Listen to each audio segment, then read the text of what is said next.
Hello class, this is a video tutorial on adding and subtracting surds.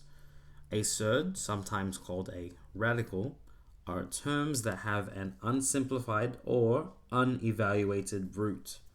So for example, square root of 2, square root of 3, square root of 5, 2 root 7, x root 10, or whatever it may be like that. Notice how these numbers cannot be simplified because they are not perfect squares. So, similar to algebraic-like terms, added and subtracted surds can act in a similar manner. So, we know that 2x plus 7x, well, that's very easy, that's going to be 9x. Whereas 4a plus 9x, these are not like terms, so we just leave it as 4a plus 9x, nothing happens. Now we're going to apply that same idea to surds. In this example, square root 2 here has a 1 in front.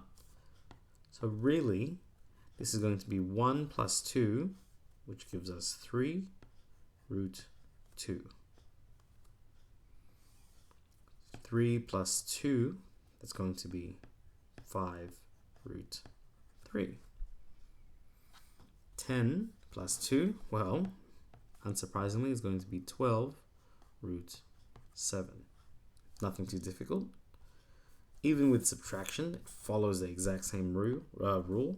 So long as the surds are the same, they are like terms. So 12 and 3 minus. 12 minus 3 is 9. They are both square root 5. So 9 root 5. Even if the answer is going to be negative, it still follows. 5 take away 9. Negative 4 square root 11. Now just to demonstrate that even though there's multiple, we can still add them, but just focusing one at a time. By that we mean root 2 minus 4 root 2. It's going to be negative. There's a 1, take away 4. So it's going to be negative 3 root 2. We're finished with the 2's. So now it's going to be positive 4 root 3 plus 11. Give you the answer.